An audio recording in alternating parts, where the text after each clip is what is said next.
Hi, I'm Stefan, and today I want to show you a massive boost to my sample library development workflow. This is going to get a little nerdy, but if you're into sample library developing, this might be useful. I'm always starting on an older machine and then tweak as needed so my libraries can run on more systems. The software I'm using is KeyMap Pro by Redmatica, which used to be hugely successful on macOS until Apple bought the company and shut it down. Some of its features have slowly made their way into Logic Pro, but it's still far behind the original. One big advantage is that I can output finished key maps not just to Logic, but also to native instruments Kontakt and some other platforms. Since I release my libraries for both Logic and Kontakt, that's a big deal. All right, let's get into the problem. I'm currently working on a lyre harp library that has grown into several thousand samples, more than I ever expected. And this is where things started to break down. All samples were edited in Pro Tools and named like this: articulation, that is the main group; modifier, that could be normal or harmonics in this case; dynamics, I have 4 layers; channel, that is either stereo mic or pickup; and then raw, plus a number that was assigned by Pro Tools. So the samples are basically sorted, but not in a way that KeyMap Pro can use. I can't just drop a bunch of them into the app. All the round robins are mixed together, but they really need to live on separate layers. What I actually need is a naming scheme that lets me select one complete key map worth of samples and drop them into the app in one go. That means the file names must be alphabetically grouped in exactly the right way. Renaming by hand is impossible. As soon as you rename one file, it jumps somewhere else in the list, you lose your place, and even if you did it, there are many more articulation folders waiting for the same treatment. This would take days, and it's extremely error-prone. So, here's my solution. I built a small FileMaker Pro database. It's ugly, but it works. The first button imports file names. I select all samples in the Finder, copy them, and paste them into this input text file. The output text file will contain the new file names eventually. When I now click Import, all file names appear in the database. On the left, you see the original names. On the right, you see the renamed versions. For now, they're identical. I also assign a serial number to each entry, which will become useful in just a minute.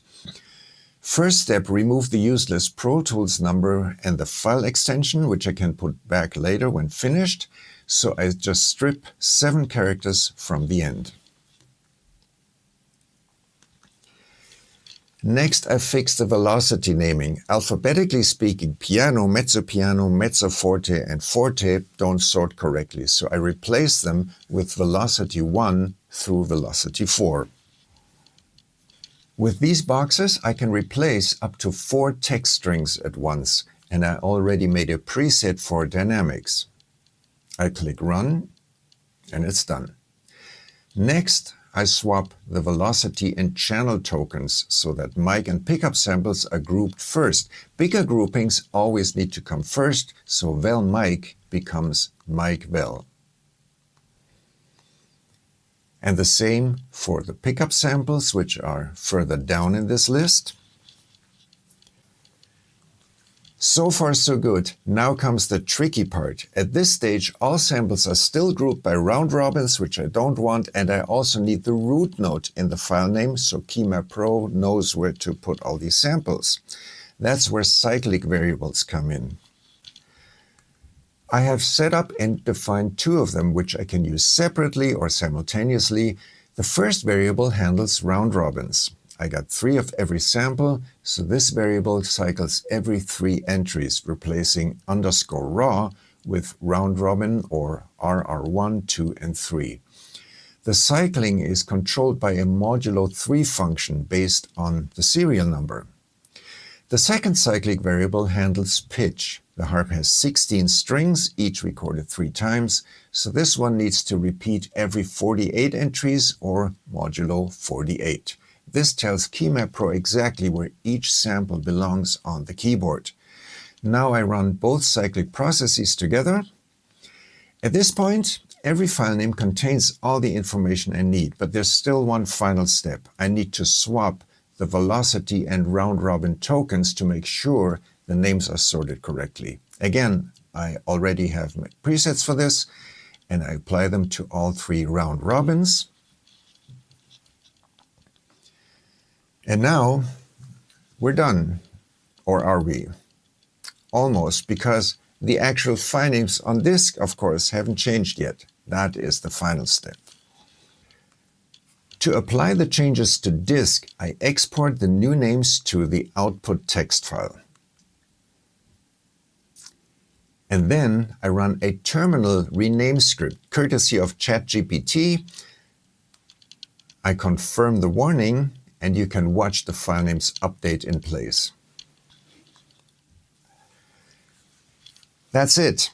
This might look overcomplicated, but the 384 samples I just renamed are only about 10% of all the samples that need renaming. Replacing the entire process for the next articulation takes less than a minute.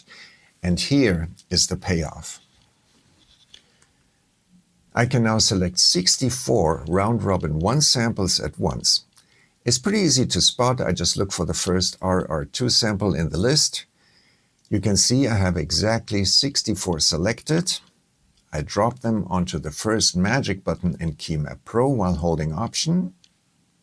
And voila! I now have a complete key map with all pitches and velocity switches in the right place. For example, this key right here, velocity 2,